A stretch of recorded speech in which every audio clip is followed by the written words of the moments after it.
Hey, everyone, my name is Avery Thompson. I'm 29 now. For almost 4 years, I truly believed the reason every job slipped away was because of me.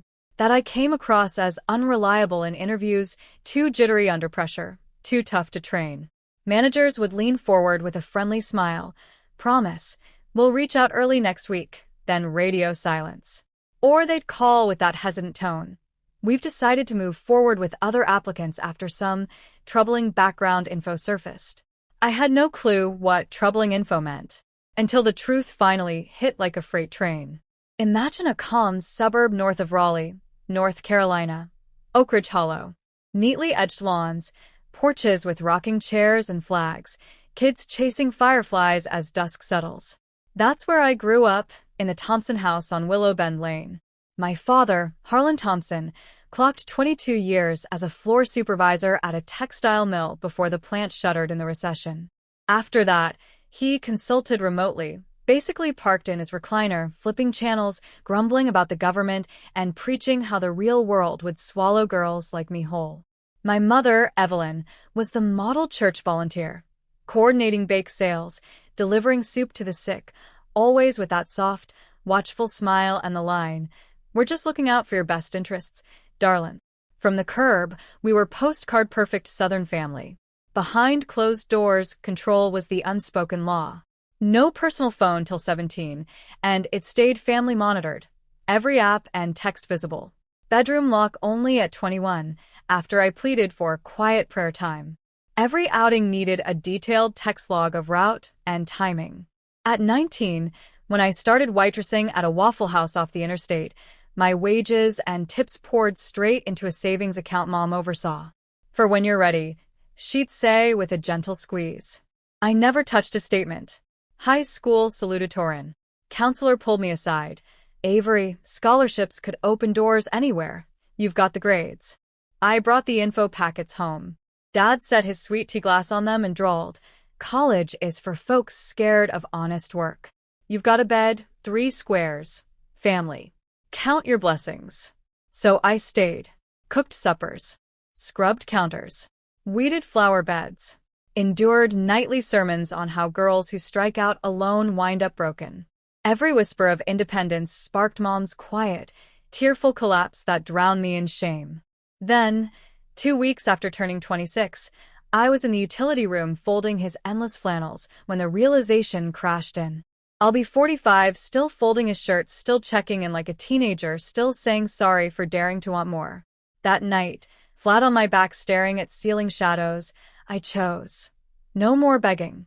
I'd carve my path, stealthy, deliberate, step by careful step. Morning after, I drove to a library 5 towns east. Local one was full of familiar faces who'd report back. Created a burner Gmail, Avery, T2024@gmail.com, and applied for a reception role at a family chiropractic office in Cary. Steady shifts, benefits, $20 per hour. Palms sweaty, I clicked send. 4 days later, email ping. Interview. Thursday, 10 sharp. A fierce little flame flickered awake inside. Terrifying, exhilarating. Hope. Told them errands run. Thursday, I slipped into my secret cream blouse, bought with hidden cash at Target, drove north, entered an office scented with peppermint essential oil and clean linens. Manager, Rachel, early 40s, kind eyes, talked 40 minutes straight, chuckled at my stories. Said, "Avery, you'd fit right in with our patients." Then her face clouded. "Avery, gotta be straight. We got an email yesterday from someone claiming family connection. Attached was what looks like a background check. It shows a felony charge for check fraud a couple years back." The world lurched. I let out a sharp, disbelieving laugh. "No way. I've never even jaywalked." Rachel's gaze softened with regret. "I'd love to take your word, but with financial records and patient trust, we can't move ahead." "I'm really sorry." Drove home in dead silence. No radio. Just road noise and heart slamming. Pulled up, Dad hosing down the driveway. Didn't glance over. Casual call. "Mornin' look good, Avery girl?" Keys dug into my fist. "Fine," I said tightly. He killed the water. "Mom's frying pork chops. Get on in." "Dinner," Chops, collards, cornbread, sweet tea. Mom chatted church picnic. Dad nodded like normalcy reigned. But my mind screamed one relentless truth. They know what happened. They made it happen. That night, I barely slept.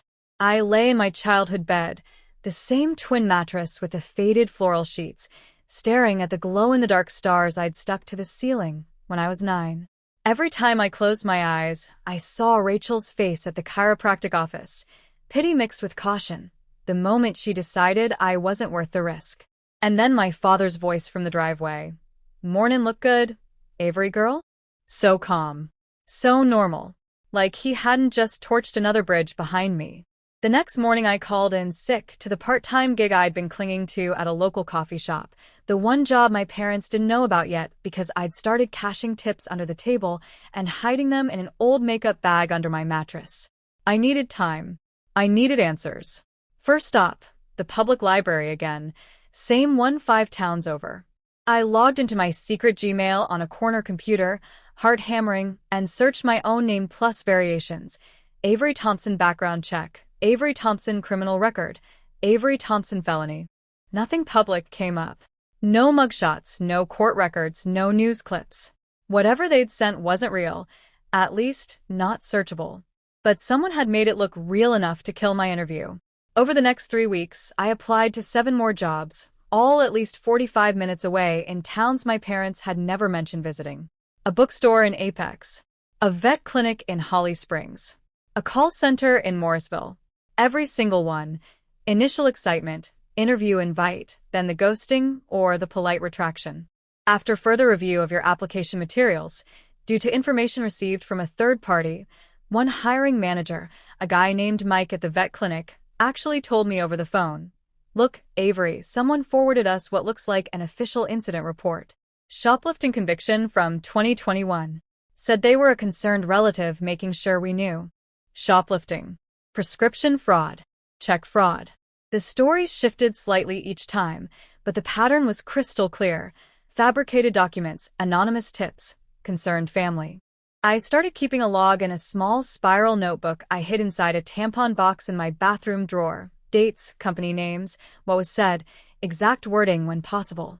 By week 4, I had 9 entries. 9 opportunities erased. Then came the night, everything changed. It was a Thursday, trash night. My parents always went to bed early on Thursdays because Dad had early morning Bible study at 6 a.m., code for coffee and gossip at the diner. Around 11:30 p.m., the house was dead quiet except for the hum of the fridge. I crept downstairs in socks. Flashlight from my phone dimmed low. Mom kept her important papers in the bottom drawer of the antique secretary desk in the living room, the one nobody touched because it was her space. I'd seen her lock it once, but the key was always on her nightstand chain.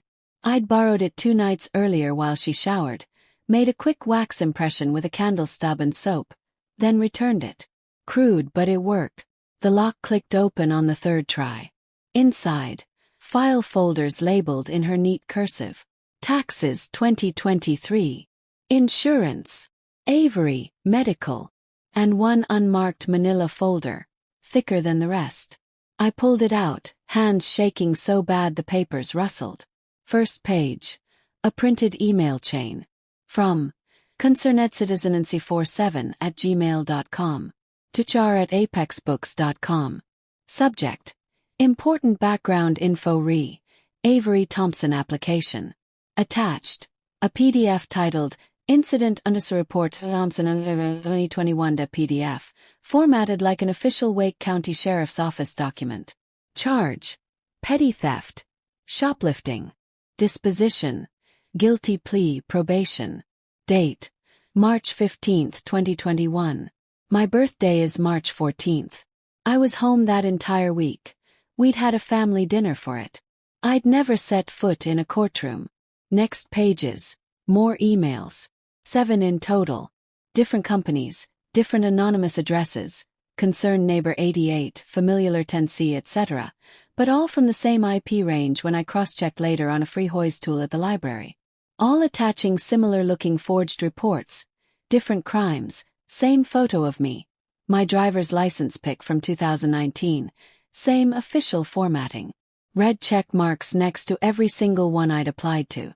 And more. Places I hadn't even told them about. Oh.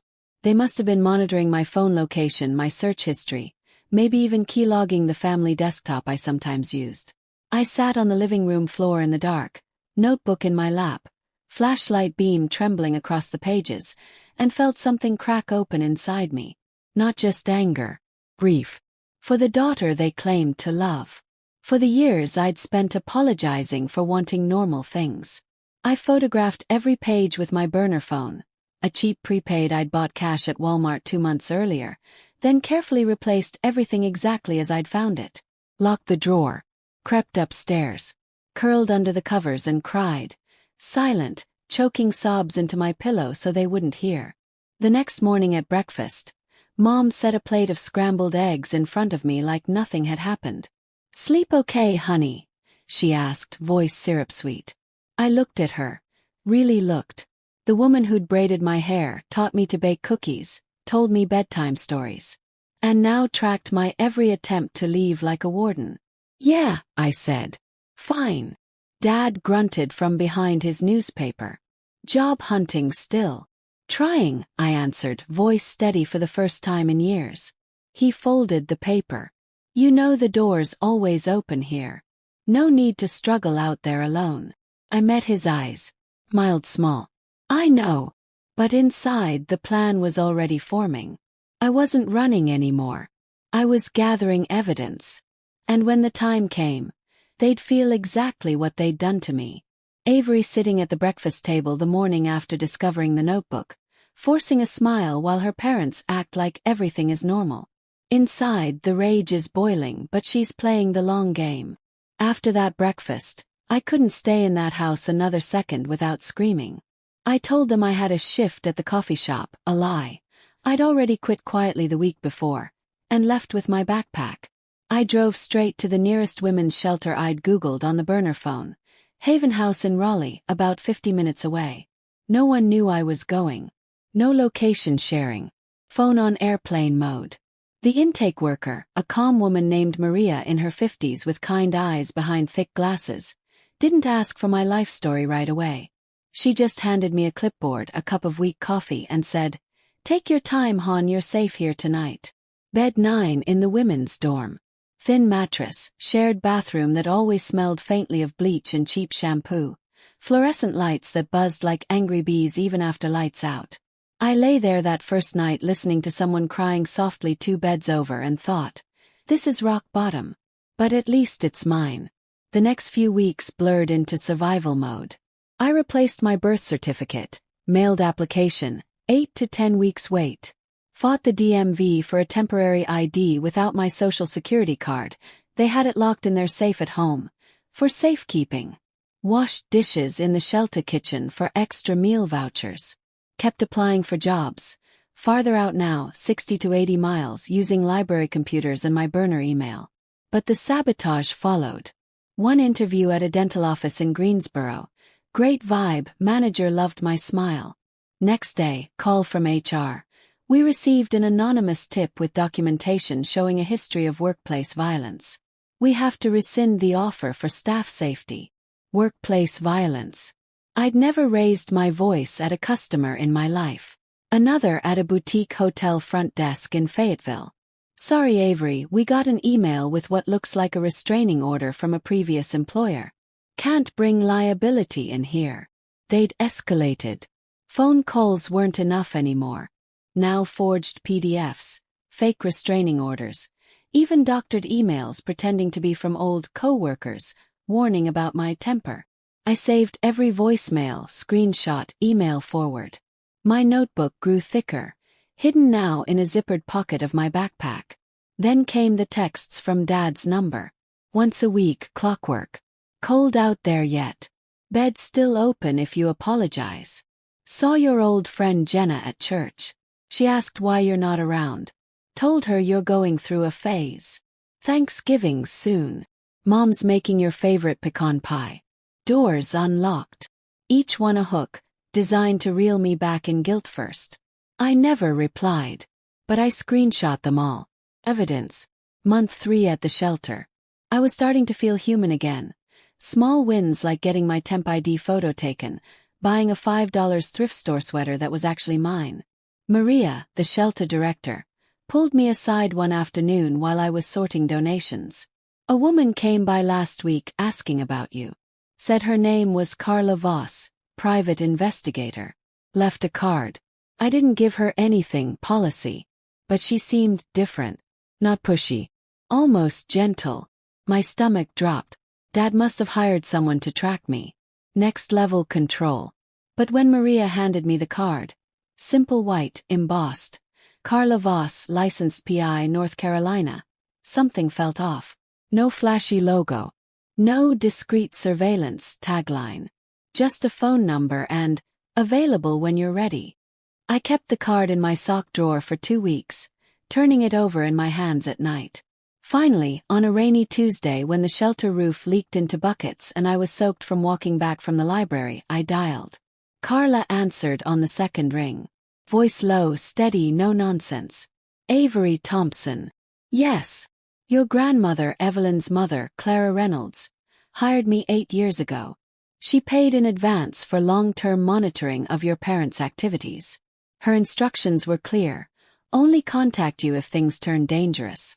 If they crossed lines, she knew they would." I almost dropped the phone. Grandma Clara died when I was 21. Heart attack. She never said anything about this. She didn't want to alarm you. She knew your father, her son-in-law, better than anyone. She said, "If Avery ever needs to run, make sure she has a real way out." I've been watching from the shadows. I have recordings, emails traced, copies of the forgeries. And there's more. He paused. "I'm outside the shelter right now. Brown sedan across the street. Can I come in? I have something she wanted you to have only when you were ready." My legs felt like jelly. But I said yes. 10 minutes later, Carla sat across from me in Maria's tiny office. Mid-50s, short silver hair, no makeup, leather messenger bag instead of a briefcase. She set it on the table and unzipped it slowly. On the front flap, in faded Sharpie, I recognized instantly Grandma Clara's handwriting. "For Avery, when the cage gets too small." Inside, a sealed cream envelope with my name, a thick folder of evidence. And at the bottom, legal documents from a trust attorney in Raleigh. Carla spoke quietly while I stared.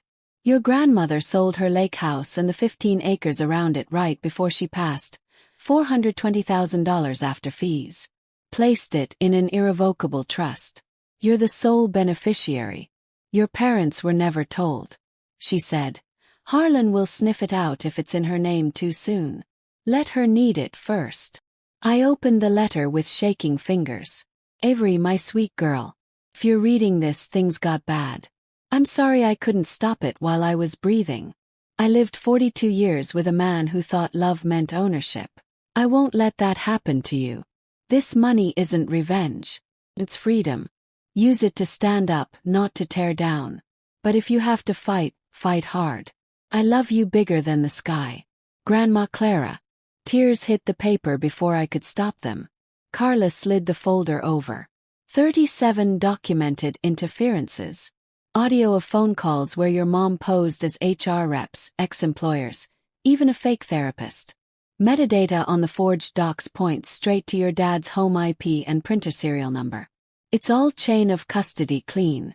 Admissible. I looked up at her. "What now?" "Now," she said. "You decide if you want to walk away clean, or make sure they never do this to anyone else." For the first time in years, the choice felt like mine. I didn't sleep that night. I sat on bed 9 with the folder open on my lap, flashlight from my phone illuminating page after page of proof. 37 documented sabotages. Audio clips where mom's voice, sweet, concerned, familiar, pretended to be a former supervisor warning about my unstable behavior. Forged PDFs with fake sheriff's office seals, traced back to Dad's home printer. Screenshots of bank transfers where they'd quietly drained the joint account I'd thought was mine. $14,000 over 3 years, gone without a single conversation. The trust summary from the attorney, Philip Grant in Raleigh, Showed $420,000 growing quietly in conservative bonds and CDs. Sole beneficiary: Avery Thompson. No strings. No parental oversight. Grandma Clara had planned this like a chess master, 8 years ahead, knowing exactly how far her daughter and son-in-law would go. The next morning I called Philip Grant. He answered personally, warm voice, no rush. Your grandmother spoke of you often. Said you had her fire but none of her fear. Come in when you can. Bring ID. 2 days later Carla drove me. I wore the only nice outfit left. Black slacks from thrift, white blouse ironed on the shelter's ancient board. Philip's office was above a quiet bookstore downtown. Narrow stairs, frosted glass door, a waiting room with one potted plant and old law journals. He verified my temp ID, cross-checked my social security, which I'd finally gotten reissued after weeks of forms, and slid the transfer paperwork across. Funds available immediately. Wire check whatever you need. And one more thing. He opened a drawer. Clara left instructions. If it came to this, refer you to someone who handles defamation and civil harassment. He handed me a card. Rebecca Lang, attorney at law. Civil litigation, defamation, stalking and harassment. Raleigh, North Carolina. I called Rebecca from the hallway outside Philip's office. She squeezed me in that afternoon. Rebecca was sharp. Late 40s, dark blazer, no-nonsense bob haircut. She reviewed Carla's entire file in 45 minutes. Listened to audio, scrolled metadata, read the notebook scans. When she finished, she leaned back. This is textbook defamation per se in North Carolina. Falsely accusing someone of a crime, especially one involving moral turpitude like theft or fraud, is actionable without proving special damages. But we have damages. Years of lost wages, emotional distress, shelter living. We also have tortious interference with prospective employment, invasion of privacy, possibly even fraud on the forged docs. And the protection order potential is strong. She filed the civil complaint that week. $120,000 in compensatory damages. 3 years estimated lost income plus pain/suffering, plus punitive to send a message. Dad was served first. Tuesday morning at 8:20 a.m. process server knocked while he was getting the newspaper. Neighbor Mrs. Caldwell across the street saw the whole thing. Dad's face going gray as he read the first page standing in the driveway. Mom got hers an hour later at the church office where she volunteered. The secretary who handed it to her was the same woman who'd organized the last potluck. By lunch, whispers were spreading through Oak Ridge Hollow's coffee clutches and Facebook groups. Dad called my burner phone 11 times that afternoon. I let it go to voicemail. Rebecca had coached. Nothing direct. All through me now. One voicemail slipped through before I blocked the number. Avery, this is ridiculous. You're throwing away your family over a misunderstanding. Come home. We can talk. I'm your father. Rebecca logged it as Exhibit A12, violation attempt post-filing. The town turned fast. Small places run on gossip and appearances. Court filings are public record in NC. Anyone could pull the complaint online. And people did. At the diner where Dad ate breakfast every Saturday, the waitress who'd known me since I was a kid pulled up the PDF on her phone during break. 37 calls. Fake police reports. That's not protection. That's evil. Mom's church circle, the same women she'd prayed with for years, started distancing. The group text went quiet. One sent a polite message. Lauren, maybe take some space until this settles. We love you, but... Dad tried the podium again at the next town council meeting. Zoning discussion turned personal. He stood up, voice cracking for effect. My daughter's been misled by lawyers and outsiders. She's suing her own parents because she can't handle real life. I'm asking this community to pray for her return. This time Rebecca was there, third row, legal pad ready. She stood when he finished. I'm Rebecca Lang, counsel for Avery Thompson. The complaint and evidence are public record. I encourage everyone to read them rather than rely on one side's narrative. No drama. Just facts. The room went pin-drop silent. Council chair moved on quickly. Dad sat down, face red, eyes avoiding everyone. Violations started piling up. Dad texted from a neighbor's phone. "This isn't over." Rebecca filed for emergency protective order. Judge granted it. 1,000 feet, no contact direct or indirect. Dad crossed it twice more in the first month. Borrowed phones. Concerned emails from fake accounts. Each one contempt charge waiting. Meanwhile, former interviewers started coming forward. The dental office manager in Greensboro emailed Rebecca voluntarily. "I still have the forged email. Happy to testify." The hotel in Fayetteville saved their attachment too. The evidence snowballed. Public records did the talking. No need for me to post, to rant, to beg for sympathy. The truth was out there, time-stamped, notarized, undeniable. Dad hired a cheap lawyer from 2 counties over. After one look at the file, the lawyer called Rebecca. "Settle. He's got no defense." Dad refused. Lawyer withdrew. Dad tried pro se. Filed a rambling response claiming parental rights supersede court interference. Judge dismissed it in pretrial. By month 6, the house on Willow Bend Lane had a lien filed against it. Judgment looked inevitable. And the town. They didn't turn because I asked. They turned because the math didn't add up anymore. A father who'd rather see his daughter homeless than free. A mother who tracked and lied under the banner of love.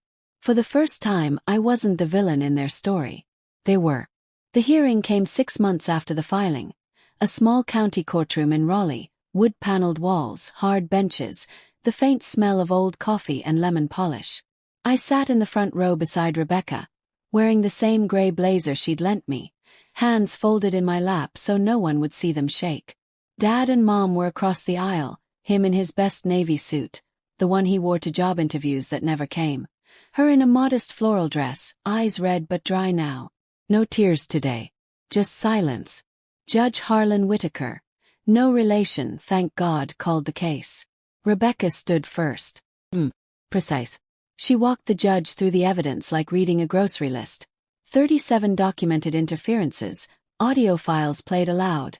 Mom's voice crisp on the speaker. "I'm calling as a concerned former colleague. Avery has a history of instability.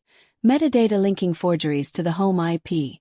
Printer logs Carla had subpoenaed, the notebook photos, the drained bank account statements.